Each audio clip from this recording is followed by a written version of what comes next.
Hello students, in this video we're going to learn how to use the double angle formulas to solve trigonometry identities and equations. Right, the double angle formulas are actually derived from the actation formulas. So let's do a recap on what the actation formulas are.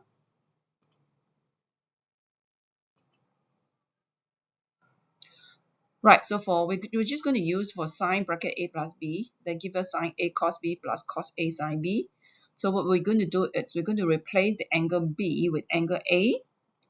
That means all the angle B here, we're just going to replace it with angle A, and then let's see what happens.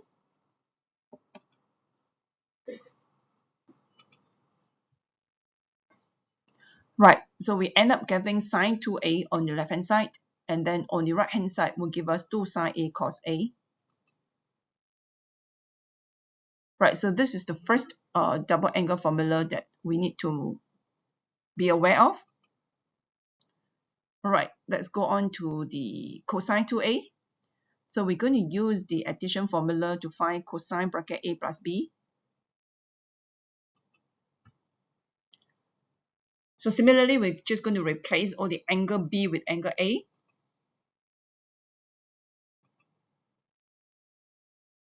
Right, so what we're getting is cosine 2A on the left hand side, and on the right hand side we'll be getting cos squared A minus sine squared A. Alright, so this is the second addition formula that we need to take note of.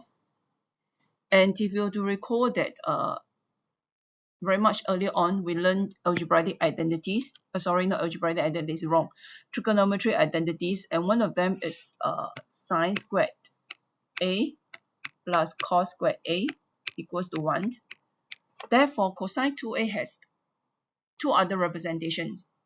If you're going to replace your cos squared A with 1 minus sine squared A, you can get one representation. Or you're going to replace your sine squared A with 1 minus cos squared A, you get a second representation. So let's take a look.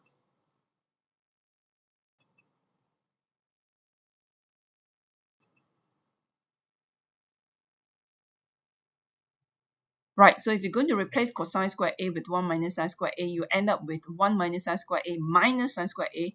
So that gives you 1 minus 2 sine squared A. So this is a second representation for the double angle formula for cosine. And then the third one will be replacing your sine squared A with cos squared with 1 minus cos squared A. Right, and you end up having cosine 2A equals to 2 cosine squared A minus 1. So this is another representation for cosine 2A. So for cosine 2A, there are three different formulas that you can actually play around with it. How about tangent? So the addition formula for tangent will be,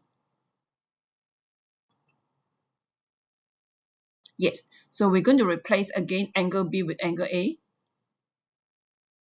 and we'll end up getting tangent 2A on the left hand side, and on the right hand side will be 2 tangent A over 1 minus tangent squared A.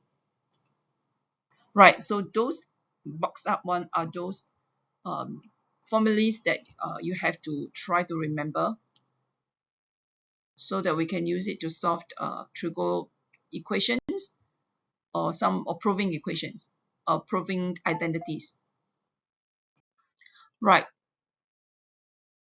So what does double angle means to you? So we're going to do some extension. So supposing instead of finding sine 2A equals to 2 sine A cos A, we can actually extend it to finding sine 4A.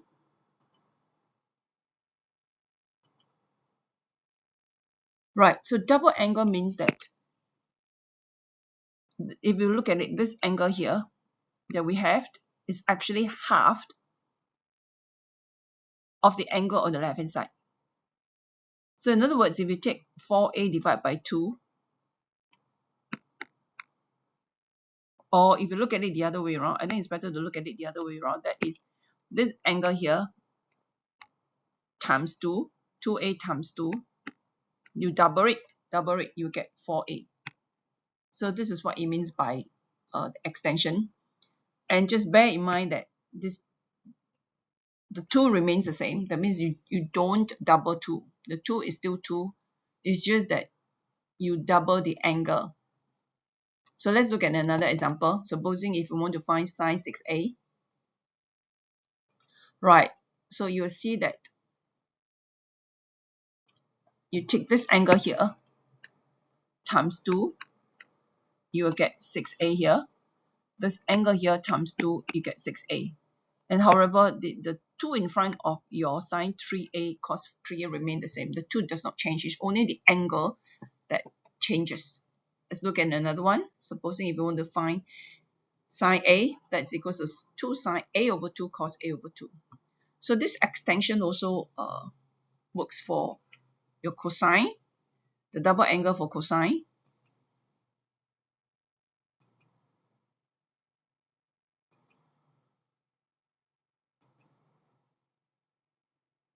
All right, and it also works for tangent. Okay, so why is this extension important is because they don't usually give you sine 2a. Sometimes they give you sine a. So you need to know that you can actually express sine a as 2 sine a over 2 cos a over 2. Or sometimes they may ask you to find cosine a, and we need to have this knowledge to know that cosine a can be actually expressed as cosine squared a over 2 minus sine squared a over 2, or it can be expressed as 2 cosine squared a over 2 minus 1, or 1 minus 2 sine squared a over 2. Okay, right, so let's look at this questions. You're given that sine a is 12 over 13 and angle a is in the first quadrant. So find, without using a calculator, the value for sine 2a, cos 2a, and tangent 2a. So if you have been following the videos, you will see that most of the questions, the types of questions that you'll be exposed to are mainly finding trigo ratios and ASTC, solving trigonometry equations, proving or simplifying trigonometry expressions. So the contexts are mainly the same, just that in every different situation you just use different formula. So the best is that you have to try to memorize all the formulas, so it will come in handy. Like in this case here, that if you know that the formula for sine 2a, you'll come in very handy. All right, so let's draw the right angle triangle in the first quadrant using the Cartesian plane. Then label your opposite and hypo for sine A, and the adjacent side you have to use Pythagoras theorem to find, which is just basically square root 13 squared minus 12 squared, and that gives you 5. So you can just label it. So from there you can read off the sine ratio, cosine ratio, and tangent ratio. Right, so with that we can solve part A, sine 2a. So sine 2a basically is just 2 sine a cos a. Right, so it worked out to be a positive value. So why is it a positive value? Because if your angle A is between 0 and pi over 2, then 2a will be between 0 and pi, which is which can happen in the first or the second quadrants. And sine ratio, if you recall under ASTC, sine ratio is positive in the first and the second quadrant. Right, so you should get a positive answer for sine 2a. But let's look at what happened for cosine 2a. For cosine 2a, there are 3 different formulas. You can use cos squared a minus sin squared a, or 1 minus 2 sin squared a, or 2 cos squared a minus 1. So you can just use any one of them because you already got the values for all the trigo ratio. Right, and you'll get a negative answer. Why a negative answer? Because if angle A is between 0 and pi over 2, your 2a will be between 0 and pi, which will be in the second quadrant. It may be in the second quadrant, that's why it's a negative answer. Cosine ratio, it's a negative in the second quadrant. Right. So if you look at tangent, similarly, you'll see that tangent, you will get a negative answer.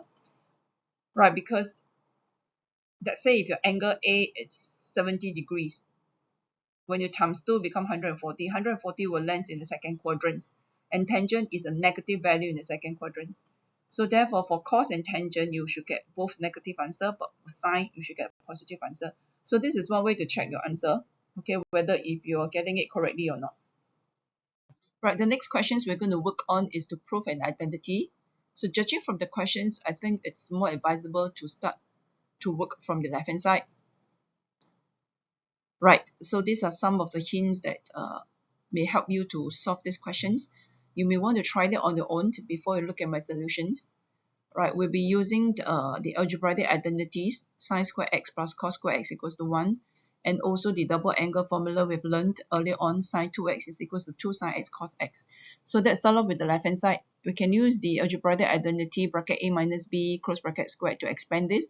So that will give you a squared minus 2ab plus b squared. Just plug in the values for a, which is cosine x, and b, which is sin x.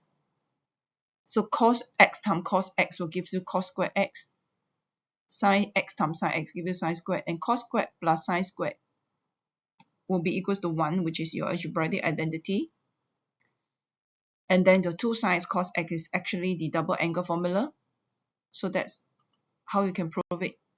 Right. So therefore, it is important that you have all these formulas inside your long-term memory, right? So that you can just pull it out anytime that you need to use it.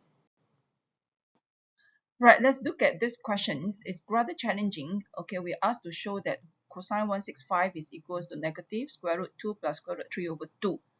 Now, cosine 165, what happens to be in the second quadrant? And if you were to recall under ASTC, cosine ratio of an obtuse angle is negative. In the second quadrant, cosine ratio is a negative. All right, so keep that in mind. There are 3 different formulas for the double angle for cosine. It can be cos squared a minus sin squared a, 1 minus 2 sin squared a, or 2 cos squared a minus 1. So which one do you use?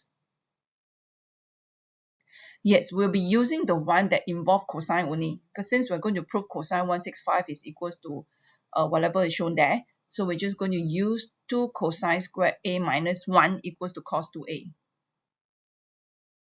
All right, so we're going to substitute angle A with 165 degree. So this is what you get. All right, so the important thing is this 330, because we need to express the angle 330 angle 330 as a reference angle. So 330 will, as what I've shown on the screen for you, it will land on the 4th quadrant, right? And therefore your alpha, it's 360 minus 330 gives you 30 degrees. Okay, and if you were to recall under ASTC, cosine ratio is a positive in the 4th quadrant. So therefore, cosine 330 is equals to positive cosine 30. Right, and 30 degrees is a special angle. So cosine 30 is square root 3 over 2. So what I've done in this step here is basically just add 1 to both sides and then convert cosine 30 to square root 3 over 2. And then I'm going to find cosine squared 165 by divide it by 2 on both sides. Combine them into a single fraction. And then square root it. And you will have positive or negative values. Right, so remember what we have said earlier, that under ASTC, the cosine of an obtuse angle will be negative in the second quadrant. Therefore, you will reject the positive one. Okay, so this is how we do these questions. Okay, so for try 17 is to solve trigo equations, right? Solving trigo equations using the double angle formula, double angle formulas, right? So let's look at part A. So sin 2x can be expressed as 2 sin x cos x. So that will give us 2 sin x cos x minus sin x equals to 0. So if you recall this, you would have learned something like that in your basic math, where probably if I'm going to substitute my sin x with a and my cos x with b, you come across 2ab minus a equals to 0. Right, then how do you continue from there? You will factorize a out, right, to get 2b minus 1 equals to 0, right? And using the AB product rule, you get a equals to 0 or b equals to half, right? Okay, so we're going to apply whatever you learned in your algebra, the skills that you've learned in your algebraic manipulation here also. So you're just going to factorize the sin x out.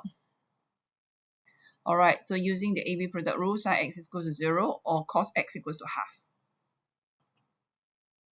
All right, so sin x equals to 0, you'll recall that, okay, the sine curve, right?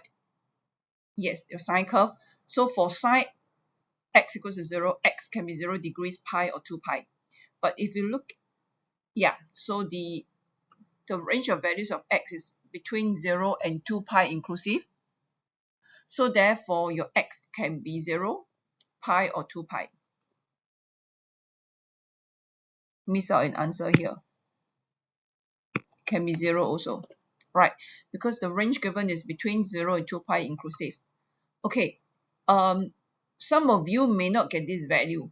If you do not get this value, it's because instead of factorizing sine x, you actually divide by sine x. Okay, when you do something like that, when you divide by sine x, what you end up with is 2 cos x minus 1 equals to 0 divided by sine x is 0. So you will end up getting this, right? Right, so you can't divide by sine x throughout because you will kill off this three answer. Okay, you will kill off 0, pi, and 2 pi. So the correct way of doing it is to factorize it and then use the AB product rule. Right, it's A equals to 0 or B equals to 0. Alright, so 2 cos x minus 1 equals to 0, meaning cos x is equals to half.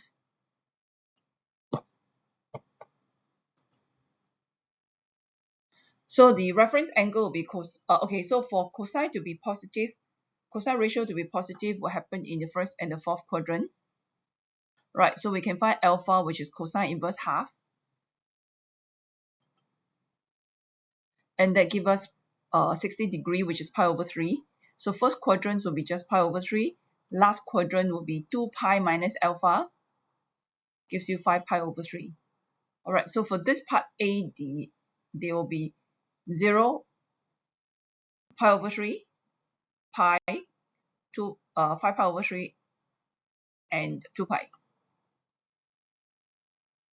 Right, so let's look at how to solve part B, which is cos 2x equals to 1 minus 3 sine x. So for cosine 2x, all right, there are three formulas. One of them is cos square x minus sine square x. The second one is 2 cosine square x minus 1. The third one is 1 minus 2 sine square x. So here, of course, we'll be using this one here.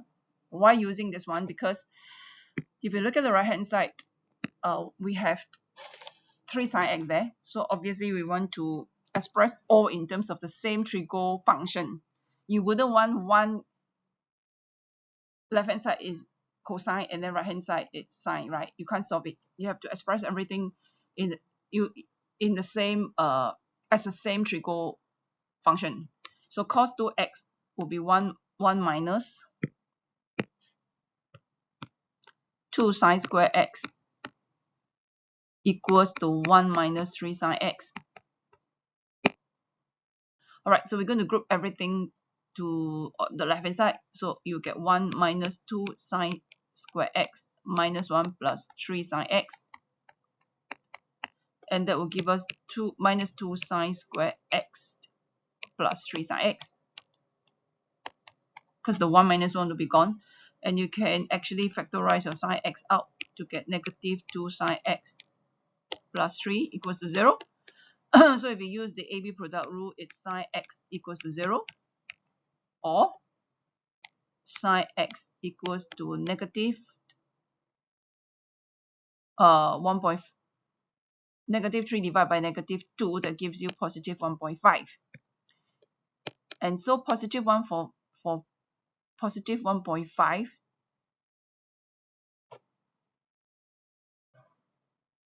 right, it's out of our range. Okay, it's because the maximum value for sine x will be 1, minimum is negative 1, right? If you were to recall your sine curve.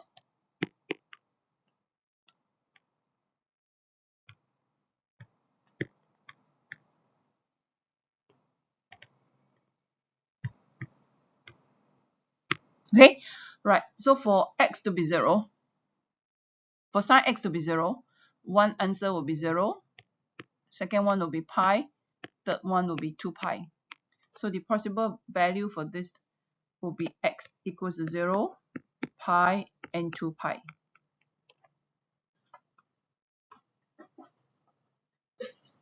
All right, so let's look at part C. So for part C, right, the double angle for sine x will be 2 sine x over 2 cosine x over 2, right? And then yeah, and then the okay, and then the next thing is that let me write it down first. So tangent x over 2 is equals to 2 sine x over 2 cosine x over 2. Okay, and tangent x over 2 we can actually express it as sine x over 2 over cos x over 2.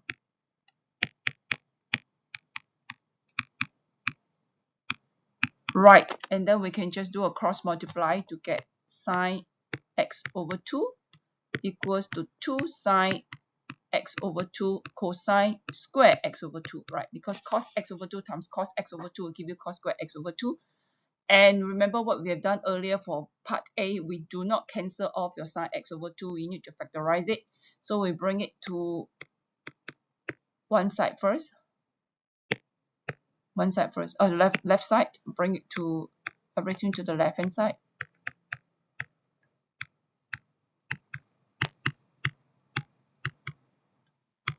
Right, and then we factorize your sine x over 2 out.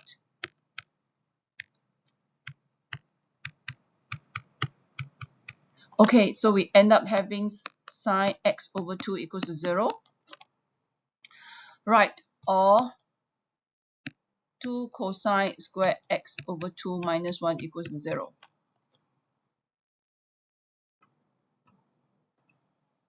Okay, so let's work on this first. So if you go back to this cosine curve, sine curve, right, to get sine x equals to 0, then the possible answer would be 0, pi, and 2 pi, right? Which means that what you'll be getting here will be x equals to 0, 2 pi, right? 2 pi times 2 will give you 4 pi. So this answer we will have to reject it because it's out of the range. The range is between 0 and 2 pi inclusive. Okay, right. Then let's go on to solve this one here. So for this, we can actually, if you look at 2 cosine square x over 2 minus 1, we can actually express it as cos x. Cos x will be equals to 2 cosine square x over 2 minus 1, right? So we can actually replace that with your cos x equals to 0. And if we were to recall your cosine curve, okay, to get cos x equals to 0, the two possible values are pi over 2, 90 degrees, and 270, which is 3 pi over 2. So therefore, your x, it's pi over 2 or 3 pi over 2. Right, so having learned how to apply the double angle formulae, right, so let's put our knowledge into practice. Let's solve some questions from assignment 11.4. Alright, so question 1 is relatively easy. It's just like the earlier assignment we have done, 11.3. Basically, you just learn how to apply, right? How to use the formula. That's all, just how to use the formula. So in order to know how to use the formula, you must know what are the formulas, right? So let's do a recap.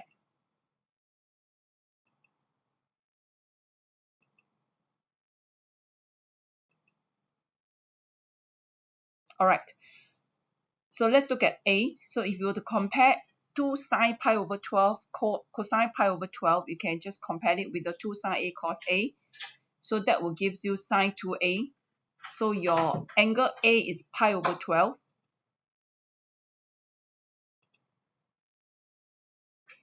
And that gives you sine pi over 6. Pi over 6 is a special angle. That is 30 degrees. So sine 30 is half.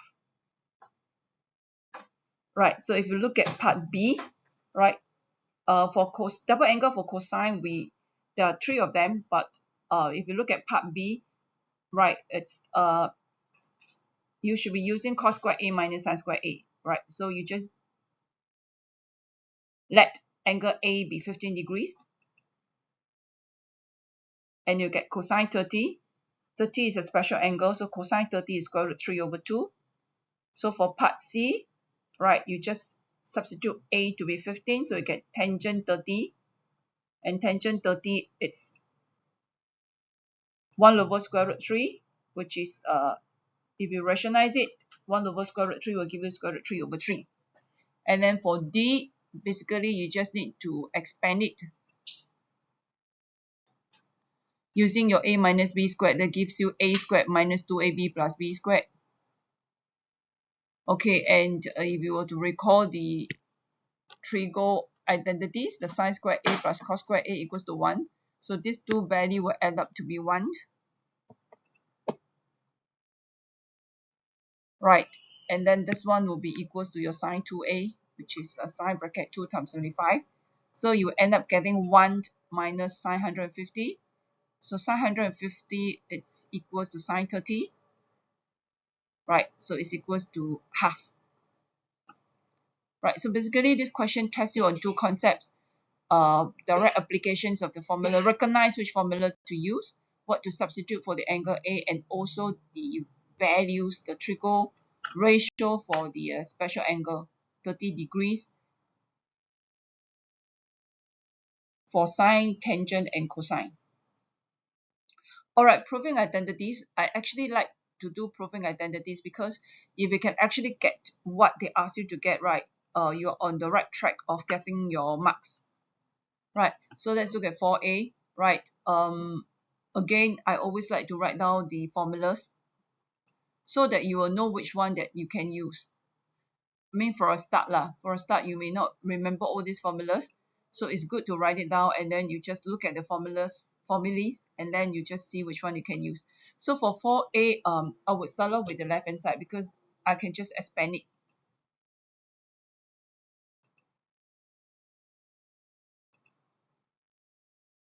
Okay, and sine squared x plus cos squared x will give you 1, and 2 sine x cos x is actually your sine 2x.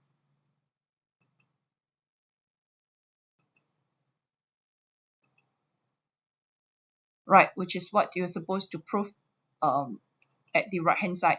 Okay, so this is relatively manageable. If you look at B, I would start with the right hand side. Okay, usually you try to start with the side that you have more things to work on, more things to simplify.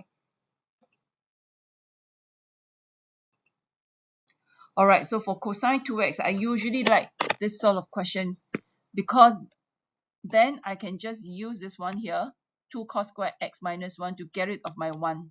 I wouldn't be using cos squared x minus sin squared x because if you become 1 plus cos squared x minus sin squared x, and instead of simplifying it, making it easier, you are actually adding more things to it. You know, instead of trying to tell your friends don't quarrel, you add fuel to it to make them quarrel even more. Okay, so right, so in terms of proving, we try to simplify the expression. So I'm going to replace cos 2x with 2 cos squared x minus 1 to get rid of 1. So you end up with 2 cosine squared x. Yes, and then remember this one. This is very important. Your tangent x can be expressed as sine x over cos x. Why do I want to do that? You'll see what happened. Yes, you end up cancel this guy with this, so you end up with 2 sine x cos x, and that will be your sine 2x, which is required of you to find at the left hand side. Let's look at part C. Okay, part C, you can start with left or right. I'm starting off with the right hand side, but you can try to do the left hand side also, but I suspect it's more complicated. Okay, right hand side is easier to manage because you just write tangent x as sine x over cos x, then you times 2 sine x cos x, you end up getting 2 sine square x, and then you can use your trigo identity because sine square x plus cos square x equals to 1. So therefore your sine square x is equals to 1 minus cos square x. So you can just replace your sine square x with 1 minus cos square x.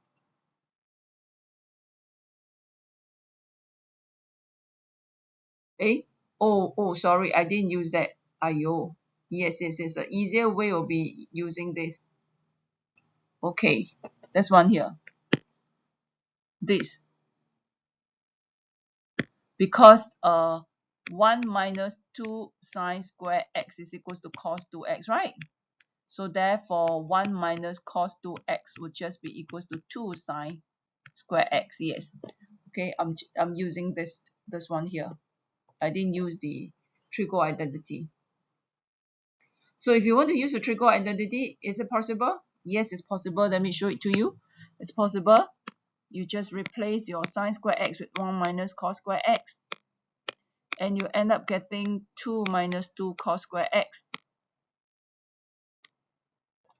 All right, and so you'll be using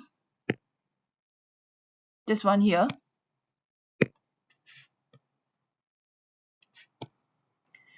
where you can make 2 cos square x as a subject. That will give you cos 2x plus 1. So that will be 2 minus, bracket it, make sure you bracket it, cos 2x plus 1, and you will end up getting 1 minus cos 2x. Okay, which is but of course if you're going to compare the steps, right, the one that I have done in green, right, will have lesser steps than if you to do it in the one in red color one. Okay. All right, so some of you may find that trigo is a very overwhelming topic, and I truly agree with you. Just look at how many formulas you have to take care of, you know, and then you need to do some what do you call them, matching, you know, which formulas to use. And if you don't use the correct formula, you will just go around the bush, right? So therefore it is very important that you really spend some time making friends with the formula, practice, try it out, experience it, you know, and then you will master it. Okay, let's look at 7a. Right, so for 7a, quite obviously we will start proving from the left hand side. You have so many things you can work on left hand side. Okay, and so cosecant 2x is 1 over sine 2x, right? So these are the informations that you have learned earlier on. Okay, you will need to make use of it. So cosecant 2x is 1 over sine 2x. Cotangent 2x will be cos 2x over sine 2x. So what's next is that I'm going to combine this. Yes, combine this one into one single fractions. And remember the earlier example we have done. If you have something like that, you know, you should be very happy because you can just replace cos 2x with 2 cos square x minus 1 to get rid of your 1. Right, so you make things simpler already. And sine 2x, of course, is your 2 sine x cos x. Right, so you can just do some simplifications. The 2 and the 2 can go off. Then your cos squared and the cos can also go off. So you're left with, yes. And then you can simplify further to get 1 over 2 sine square x, and you can split it up into 2 fractions. That's half times 1 over sine square x, and sine square x is cosecant square x. So it's half times cosecant square x. And that's what you're supposed to prove at the right hand side. Right, so let's look at 7b. So 7b, again, we should start, we should work from the left hand side. Right, and yes, cosine 2x is 2 cosine square x minus 1, so that I can get rid of my 1.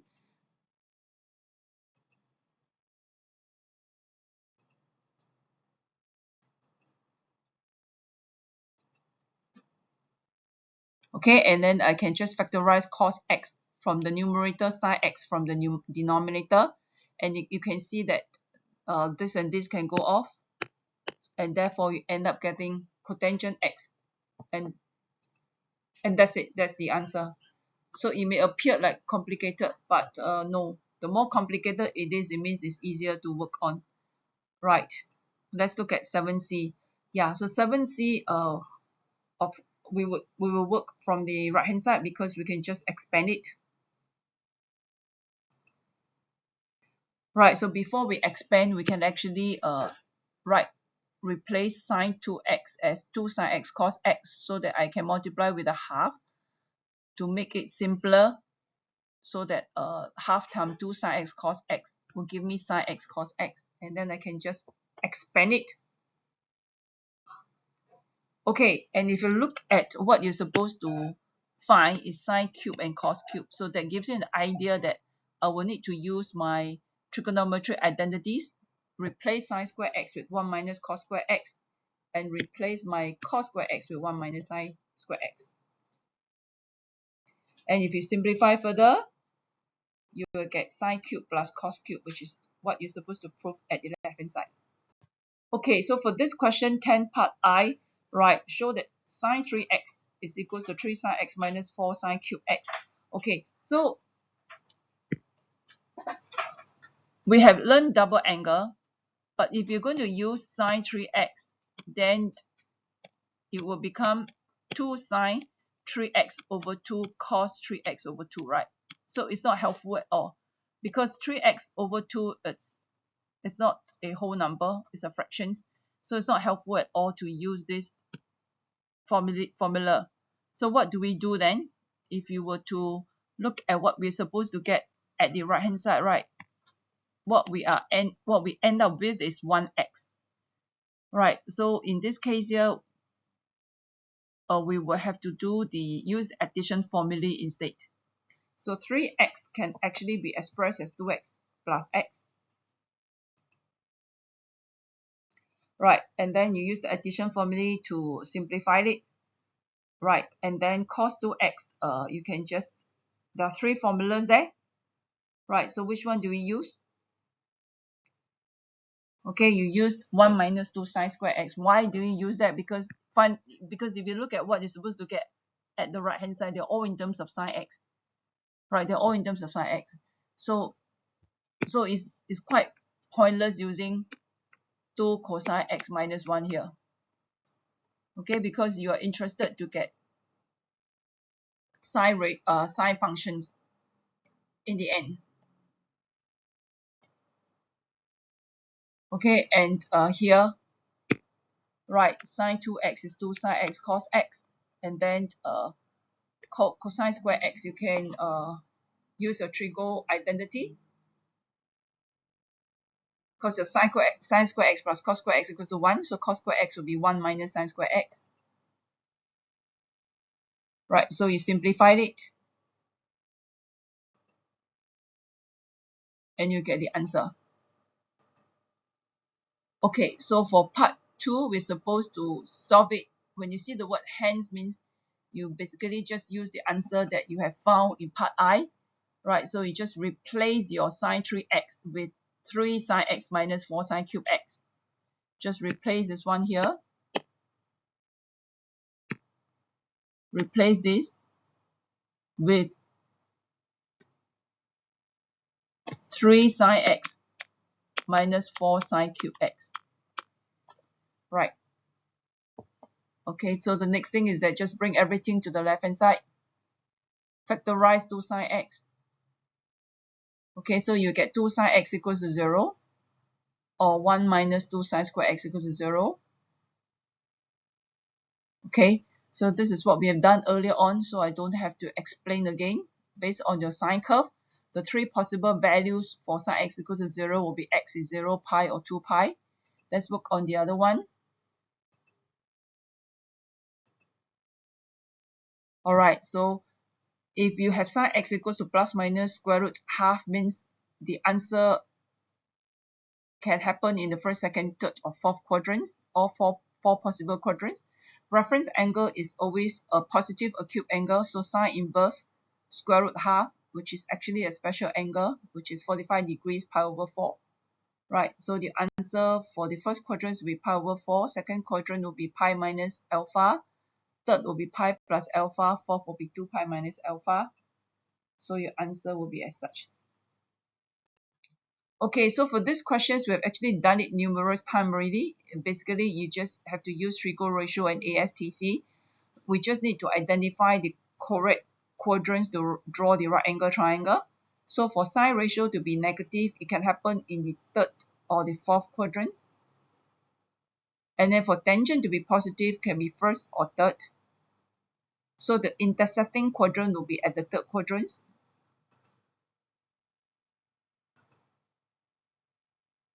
Okay, so sine x is negative 4/5, so your opposite will be negative 4 because it's below the x-axis. Okay, your hypo will be 5. So using Pythagoras theorem, we can find your adjacent side to be 3, but it has to be negative 3 because it's on the left side of your y-axis. Okay, so from there, you can just go on to find your sine ratio, cosine ratio, and the tangent ratio. Okay, so sine 4x means you need to find 2 sine x cos 2x.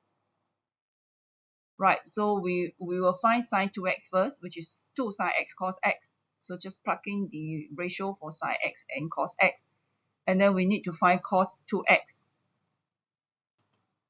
Cos 2x, you can just use any one of the formula. You can use cos square x minus sine square x or 2 cos square x minus 1. But I choose to use 1 minus 2 sine square x. You will get the same answer. You don't believe it, just try it. Okay, so with this, we can just plug into, yes, the formula for sine 4x. Right, okay. Then for part 2, it's a bit challenging. For part 2, you will have to use 2 cosine square cosine x equals to 2 cosine square x minus 1. Okay, so we have to make cosine x over 2 the subject.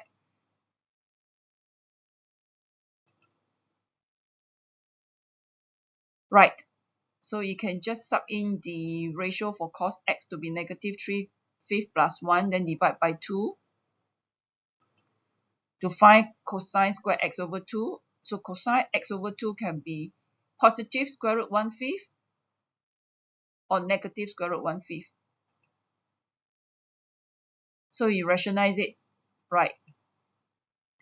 Okay, so since the angle x is in the third quadrant, means your x is between 180 to 270. So if you're going to divide by 2, it means that the angle x over 2 is between 90 and 135, and that happens in the second quadrant.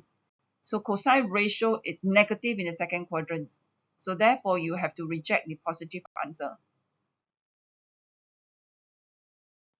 Alright, so apparently the last question is supposed to be an advanced question, but it has the shortest solutions. Okay, basically it just tests you on the understanding of what an identity is. Alright, so what is an identity? So the question is saying that if you look at the curve, right, the part of the curve for x to be between 0 and 2 pi, you see that the curve like looks identical, looks the same. But however, the equations is not an identity. Why is that so? Right, so to be identity, what does it mean to be identity?